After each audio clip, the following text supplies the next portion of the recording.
Assalamualaikum warahmatullahi wabarakatuh. Pada hari ini kita akan kuliah komunikasi interpersonal dengan topik konsep dasar komunikasi. Sekarang Anda semua harus tahu dulu apa itu komunikasi. Kalau kita lihat di sini, ya, pengertian dari komunikasi itu adalah komunikasi berasal dari bahasa Latin, yaitu communicatus, yang berarti berbagi atau menjadi milik bersama. Mengacu pada kamus bahasa komunikasi, komunikasi dapat diartikan sebagai upaya yang bertujuan untuk mencapai kebersamaan. Atau di sini dilihat di dalam Webster New Colloquial Dictionary, suatu proses pertukaran informasi di antara individu melalui sistem lambang-lambang, tanda-tanda atau tingkah laku. Itu dikatakan sebagai komunikasi. Komunikasi secara umum adalah proses pembentukan, penyampaian, penerimaan, dan pengolahan pesan yang terjadi dalam diri seseorang dan atau di antara dua atau lebih dengan tujuan tertentu. Jadi di sini ada pengirim, selanjutnya ada penerima, ya, yang pengirim mengirim pesan kepada penerima, selanjutnya akan ada feedback dari penerima ke pengirim. Menurut Harold Laswell, komunikasi pada dasarnya merupakan suatu proses yang menjelaskan siapa, mengatakan apa, dengan saluran apa, kepada siapa, dan dengan akibat apa atau hasil apa. Sementara Weaver, komunikasi adalah seluruh prosedur melalui pikiran seseorang yang dapat mempengaruhi pikiran orang lain. Sementara menurut Ruiz, ya, komunikasi adalah suatu proses yang menghubungkan satu bagian dengan bagian lainnya dalam kehidupan. Sementara Hofland, Janice dan Kelly, komunikasi adalah suatu proses melalui mana seseorang atau komunikator menyampaikan stimulus, biasanya dalam bentuk kata-kata, dengan tujuan mengubah atau membentuk perilaku orang-orang lainnya atau kelayak. Sementara menurut Berelson dan Steiner, komunikasi adalah suatu proses penyampaian informasi, gagasan, emosi, keahlian, dan lain-lain melalui penggunaan simbol-simbol seperti kata-kata, gambar, angka-angka, dan lain-lain.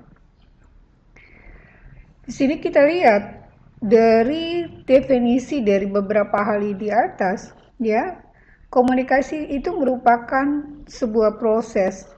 Ya, dia juga merupakan upaya yang disengaja, ada menuntut kerjasama di dalamnya, bersifat simbolis, selanjutnya bersifat transaksional, menembus faktor ruang dan waktu. Makna dari komunikasi itu sendiri, ya, komunikasi bisa bermakna sebagai proses sosial. Di sini diartikan bahwa komunikasi dalam konteks ilmu sosial, ya, ahli ilmu sosial melakukan penelitian dengan menggunakan pendekatan komunikasi secara umum. Di sini merupakan komponen dasar hubungan antar manusia. Jadi komunikasi menurut proses sosial itu diartikan sebagai komponen dasar hubungan antar manusia. Komunikasi sebagai peristiwa di sini diartikan bahwa ada gejala yang dipahami dari sudut bagaimana bentuk dan sifat terjadinya. Sementara yang ketiga, makna komunikasi sebagai ilmu itu meliputi aspek asiologi, mempertanyakan dimensi utilitas tentang faedah, peranan, dan kegunaannya.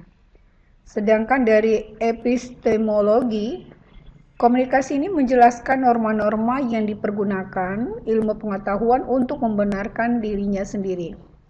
Sementara yang untuk ontologinya, ya, komunikasi itu tentang struktur material dari ilmu pengetahuan. Yang keempat adalah makna komunikasi sebagai keterampilan. Komunikasi dipandang sebagai skill yang oleh individu dipergunakan untuk melakukan proses komunikasi. Sejarah komunikasi, ilmu komunikasi seperti juga antropologi atau sosiologi adalah disiplin ilmu deskriptif. Dalam sejarah pertumbuhannya, Ilmu komunikasi ini berawal dari sejak retorika terlahir sebagai pengetahuan dan seni berbicara secara lisan, tatap muka dalam konteks publik. Ilmu dan seni dalam menyampaikan pesan ini kemudian berkembang bukan saja dalam tataran tatap muka dengan publik, tetapi juga melalui media massa. Di Eropa, ia berkembang menjadi publicistik ya, sedangkan di Amerika ia lebih dikenal sebagai communication science atau ilmu komunikasi.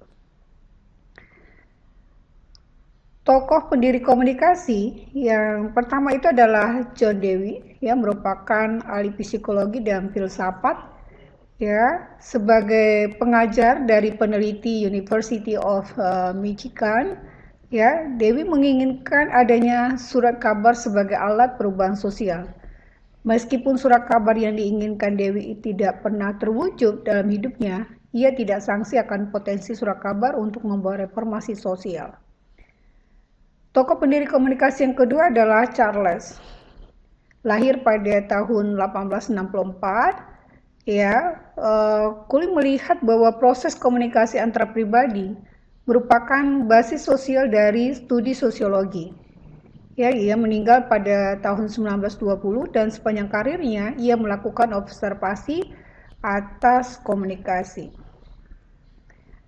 Yang ketiga adalah George. Ya, ia banyak terpengaruh dari tokoh pendiri komunikasi sebelumnya dari Dewey dan Cooley, ya, dengan menempatkan komunikasi sebagai basis sosial. Melalui pendekatan ilmu jiwa sosial, George mengakui komunikasi sebagai hal yang paling mendasar bagi hubungan antar manusia. Tokoh pendiri komunikasi yang keempat itu adalah Harold. Ia lahir pada tahun 1902, di usia 16 tahun menjadi mahasiswa University of Chicago. Ya, ia banyak dipengaruhi oleh John Dewey dan George Smith dan Robert Bard. Ia adalah ahli ilmu sosial Amerika pertama yang tertarik pada bidang psikologis, ya, dari Sigmund Freud. Ya, kontribusi Laswell pada ilmu komunikasi banyak ditemukan dalam bukunya Propaganda and Communication, ya, in the World History, yang memuat formulasi yang kelak banyak digunakan dalam riset komunikasi massa, who say what, in which channel, to whom, with what effect. Sekarang kita lihat apa sih sebetulnya fungsi dari komunikasi itu sendiri.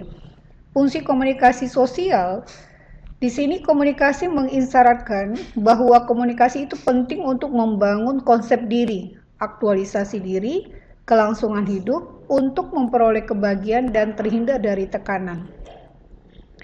Selanjutnya fungsi komunikasi sebagai ekspresif. Ya, di sini dia berhubungan dengan komunikasi sosial yang dilakukan sendiri maupun kelompok yang dijadikan instrumen untuk menyampaikan perasaan atau emosi melalui pesan nonverbal, ya, seperti rasa senang, sedih, empati, dan simpati. Selanjutnya fungsi komunikasi yang ketiga yaitu adalah ritual. Di sini komunikasi yang dilakukan secara berkelompok atau kolektif seperti yang dilakukan para antropolog. Yang keempat, fungsi komunikasi instrumental.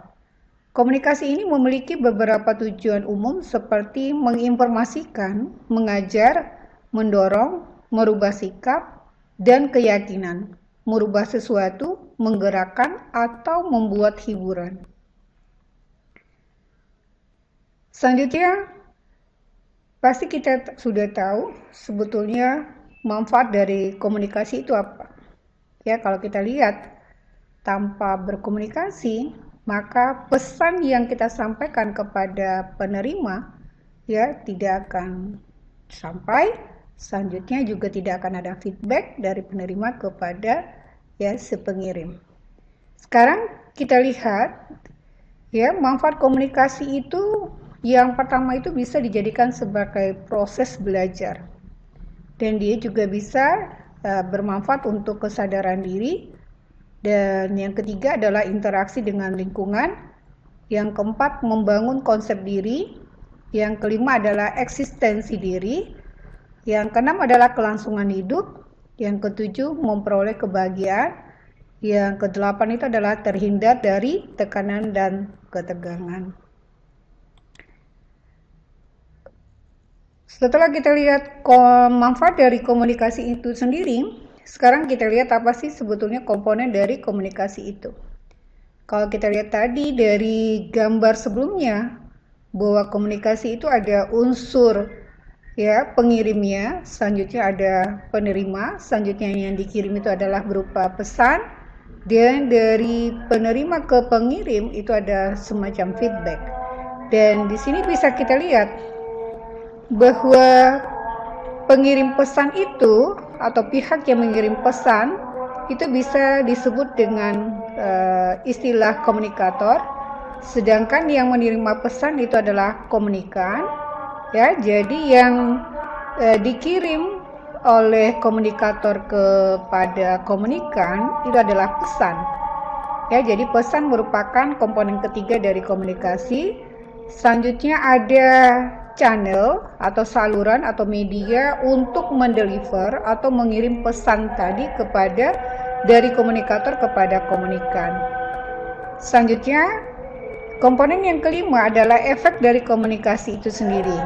Apakah dia bersifat kognitif, afektif, dan psikomotor.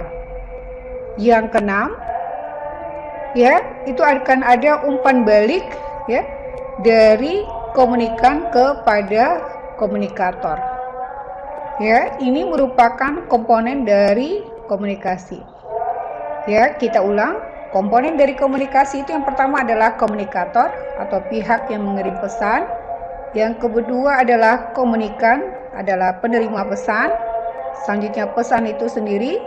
Selanjutnya ada saluran untuk mendelivernya, untuk menyampaikannya atau medianya. Selanjutnya adalah efek komunikasinya, apa berupa kognitif, afektif, dan psikomotor. Yang keenam adalah umpan balik. Pertama tadi kita sudah menjelaskan tentang manfaat dari komunikasi. Selanjutnya kita jelaskan komponen dari komunikasi itu sendiri. Sekarang kita lihat proses komunikasi. Di sini diartikan bahwa proses komunikasi itu adalah bagaimana komunikator menyampaikan pesan kepada komunikannya sehingga dapat menciptakan suatu persamaan makna antara komunikan dengan komunikator. Ya, di sini bisa kita lihat ya, jadi ini adalah komunikatornya, selanjutnya ini adalah komunikannya. Ya, komunikator itu menyampaikan pesan ya dengan menggunakan saluran atau delivery channel atau media. Ya, selanjutnya dia akan disampaikan kepada komunikan. Dan bisa jadi pada saat penyampaian pesan ya melalui media atau melalui delivery channel itu akan mengalami gangguan. Ya, selanjutnya ya komunikan ini ya pesan yang disampaikan oleh komunikator kepada komunikan itu akan bisa ya diterima oleh komunikan. Selanjutnya ada feedback yang dia sampaikan kepada komunikator. Menurut Harjana tahun 2003, proses komunikasi dapat efektif apabila pesan yang diterima ya oleh komunikan ini dan dimengerti sebagaimana apa yang dimaksudkan oleh si komunikator. Ya, selanjutnya pesan ini akan ditindaklanjuti dengan sebuah perbuatan oleh si komunikan atau penerima pesan dan tidak ada hambatan untuk hal itu. Sekarang kita lihat apa sih tingkatan dari komunikasi itu. Jadi komunikasi itu yang pertama itu kita kenal dengan komunikasi intrapersonal atau diri sendiri. Ya, selanjutnya yang kedua adalah komunikasi interpersonal. Ini adalah komunikasi dengan orang lain. Selanjutnya komunikasi publik, ya, komunikasi massa, komunikasi kelompok, dan komunikasi organisasi. Ya, komunikasi intrapersonal atau intrapribadi, ya, ini merupakan proses komunikasi yang terjadi pada diri sendiri. Jadi kita bisa ya melakukan komunikasi pada diri sendiri dengan cara misalnya kita suatu saat Anda ingin mempresentasikan materi atau misalnya ingin mempresentasikan tugas atau mempresentasikan proposal atau tugas akhir ya atau skripsi Anda, sebelum proses presentasi di depan penguji Anda melakukannya terlebih dahulu atau mempraktekkan presentasi Anda terlebih dahulu di depan cermin, seakan-akan Anda berkomunikasi pada diri Anda sendiri. Ya, ini komunikasi semacam ini bisa disebut sebagai intrapersonal atau intrapribadi. Ya, komunikasi intrapersonal ini bisa juga dalam bentuk misalnya kita luapkan dalam bentuk tulisan ya seperti novel. Jadi kita seakan-akan berkomunikasi dengan diri kita sendiri, selanjutnya kita tuangkan dalam sebuah cerita ya. Selanjutnya komunikasi interpersonal ya, tadi intra, sekarang interpersonal. Ya, komunikasi interpersonal ini itu adalah komunikasi yang terjadi antara dua orang atau lebih secara tatap muka. Ya, proses pengiriman pesan antara dua orang atau di antara sekelompok kecil orang dengan beberapa efek dan beberapa umpan balik seketika. Ini dikenal sebagai komunikasi interpersonal. Selanjutnya ada komunikasi diadik atau diadik communication. Itu adalah komunikasi antara dua orang dalam situasi tatap muka. Dan ada disebut juga dengan komunikasi triadik ya. Ini komunikasi antar pribadi yang pelakunya lebih dari 3 orang, yaitu seorang komunikator ya dan 2 orang komunikan. Berarti di sini adalah pelaku komunikasinya ada 3 orang. 1 komunikator dan 2 orang komunikan. Selanjutnya perilaku dalam komunikasi interpersonal itu ya, pertama itu ada yang dikenal dengan istilah perilaku spontan atau spontaneous behavior. Di sini perilakunya berdasarkan desakan emosi dan dilakukan spontan tanpa sensor atau revisi secara kognisi. Selanjutnya perilaku yang kedua adalah perilaku menurut kebiasaan atau script ya, behavior. Ini perilaku berdasarkan kebiasaan kita. Dan yang ketiga itu adalah perilaku sadar ya, contrive ya, behavior. Itu adalah perilaku yang dipilih berdasarkan situasi yang ada. Selanjutnya adalah komunikasi massa ya, komunikasi massa. Komunikasi massa ini itu merupakan komunikasi melalui media massa modern yang meliputi surat kabar, siaran radio, televisi, dan sosial media. Ya, biasanya komunikasi seperti ini adalah komunikasi yang kita sebut dengan komunikasi satu arah. Selanjutnya adalah karakteristik dari komunikasi massa. Jadi dia pertama itu adalah bersifat umum. Dan yang kedua adalah heterogen, menimbulkan keserempakan. Selanjutnya ada hubungan komunikator bersifat non-pribadi. Model komunikasi massa ini yang pertama itu adalah yang dikenal dengan jarum hipodermik. Ya, dia menimbulkan efek yang kuat, terarah, segera, dan langsung. Selanjutnya adalah satu tahap atau one step flow model. Ya, saluran model massa ini langsung ke massa komunikan tanpa melalui orang lain. Selanjutnya ada yang disebut dengan 2 tahap atau two step flow model. Ya, ide atau pesan dari komunikator diterima pengungkap pendapat ya, baru disampaikan kepada komunikan. Ya, jadi ide atau pesan dari mode komunikasi ini diterima pemuka pendapat baru, selanjutnya disampaikan kepada komunikan. Selanjutnya adalah mode komunikasi massa yang keempat adalah tahap ganda atau multi-step flow model. Ini merupakan gabungan dari beberapa model yang ada atau merupakan gabungan dari beberapa model yang lain. Ini adalah contoh komunikasi massa, ya. Kita lihat di sini. Selanjutnya adalah komunikasi kelompok. Komunikasi yang berlangsung antara seorang komunikator dengan sekelompok orang yang jumlahnya lebih dari 2 orang. Ya, jadi komunikasi kelompok itu komunikasinya melibatkan lebih dari 3 orang. Ya, di mana 1 orang berfungsi sebagai komunikator, ya, selanjutnya yang lainnya berfungsi sebagai komunikan. Komunikasi kelompok itu bisa dibedakan menjadi komunikasi kelompok kecil. Di sini diartikan bahwa kelompok kecil itu adalah komunikasi yang ditujukan kepada kognisi komunikan dan prosesnya berlangsung secara dialogis atau umpan baliknya secara verbal. Selanjutnya adalah komunikasi kelompok besar, adalah komunikasi yang ditujukan kepada efek komunikan, ya, hatinya atau perasaannya, dan prosesnya berlangsung linear. Komunikan bersifat heterogen. Komunikasi organisasi.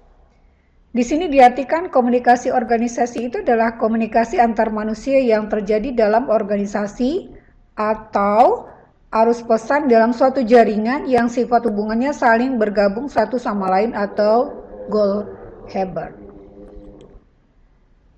Arus komunikasi dalam organisasi ada yang dikenal dengan vertikal komunikasi, ya. Pertama itu adalah downward, ya, komunikasi atasan ke bawahan. Selanjutnya ada upward, ya, komunikasi bawahan ke atasan. Ada lagi yang disebut dengan horizontal komunikasi. Ini berlangsung dalam kedudukan yang setara yang digunakan untuk mengkomunikasikan tugas, pemecahan masalah, berbagi informasi, pemecahan konflik, dan membina hubungan melalui kegiatan bersama. Dimensi komunikasi ada yang disebut dengan satu arah atau 2 arah, ya. Satu arah itu adalah lebih cepat, tertib, dan teratur. Dilakukan bila komunikator ingin mempertahankan pengaruh. Sedangkan komunikasi 2 arah, ciri-cirinya lambat, tidak tertib, dan bising, menerima, merasa dihargai, ya. Kesalahan komunikator segera diketahui. Ada lagi yang disebut dengan komunikasi verbal dan nonverbal. Kalau verbal di sini adalah penyampaian pesan dengan menggunakan kata-kata. Merupakan komunikasi yang lazim digunakan, lebih akurat dan tepat waktu, dapat dilakukan secara lisan dan tulisan, karakteristik pesan yang efektif. Sementara yang nonverbal itu adalah penyampaian pesan dengan bahasa tubuh, lebih kaya makna, lebih pribadi, dan lebih intim. Faktor yang mempengaruhi komunikasi itu, yang pertama adalah kredibilitas. Kredibilitas terdapat dan berpengaruh pada komunikator. Kredibilitas komunikator itu apa saja sih? Yang pertama adalah expert, skill, kompetensi, trust atau kepercayaan. Ya, yang kedua adalah isi pesan. Syarat pesan itu adalah harus direncanakan, menggunakan bahasa yang dapat dimengerti oleh kedua belah pihak, harus menarik minat dan kebutuhan pribadi, harus berisi hal-hal yang mudah dipahami, pesan tidak samar. Selanjutnya ketiga itu adalah kesesuaian dengan kepentingan sasaran. Ya, sini dimaksudkan kesesuaian dengan kepentingan sasaran terdapat dan berperan pada pesan. Ya, selanjutnya adalah keempat adalah kejelasan. Ya, berpengaruh terhadap efektivitas komunikasi. Adanya kesinambungan dan konsistensi. Yang keenam, saluran. Yang ketujuh adalah kapabilitas sasaran. Di sini terdapat pada komunikan, ya, komunikator harus mempengaruhi kemampuan komunikan. Yang kedelapan, psikologis, ya, sikap, pengalaman hidup, motivasi, kepribadian, dan konsep. Selanjutnya sosial. Di sini adalah sosial yang dimaksud adalah usia, jenis kelamin, ya, kelas, suku, ya, bahasa, kekuasaan, dan peran sosial itu sendiri. Setting lingkungan, ya, selanjutnya ada persepsi, waktu. Ya, ini adalah 12 ya faktor yang mempengaruhi komunikasi. Jadi ada 12 komponen yang mempengaruhi komunikasi. Sekarang kita lihat apa sih hambatan dalam komunikasi itu. Yang pertama itu adalah tahap perkembangan, dan komunikasi juga bisa, jenis kelamin juga bisa merupakan hambatan dalam komunikasi, peran dan hubungan, karakteristik sosial culturalnya, nilai persepsi, ruang dan teritorial, lingkungan, kesesuaian, yang terakhir adalah sikap interpersonal itu sendiri. Ya, tadi sudah kita jelaskan, ya, itu adalah merupakan pengetahuan dasar dari ilmu komunikasi untuk melihat ke tingkat kepemahaman Anda tentang materi yang pertama ini. Ya, kita harapkan Anda bisa paham dengan apa yang kita sampaikan. Ya, tolong dibaca kembali dan tolong betul-betul dipahami. Selanjutnya kerjakan soal latihan mandiri ini. Ya, yang pertama adalah jelaskan pengertian dari komunikasi. Ya, minimal 4. Ya, kalau mau diambil dari sumber ini silakan. Kalau mau diambil dari sumber lain juga silakan dengan cara menyebutkan source atau referennya. Selanjutnya kedua adalah tujuan komunikasi ada 4. 2 diantaranya adalah personal discovery untuk meyakinkan. Ya, selanjutnya berikan penjelasan Anda beserta contoh terkait 2 tujuan tersebut. Ya, jadi kalau kita lihat di sini, komunikasi itu merupakan kunci. Ya, jadi adalah pembuka pintu dari public speaking, ya, articulation, selanjutnya language, ya, fluency, dan accent reduction. Ya, jadi berharap ya dengan materi ini Anda sudah tidak kesulitan dalam melakukan komunikasi.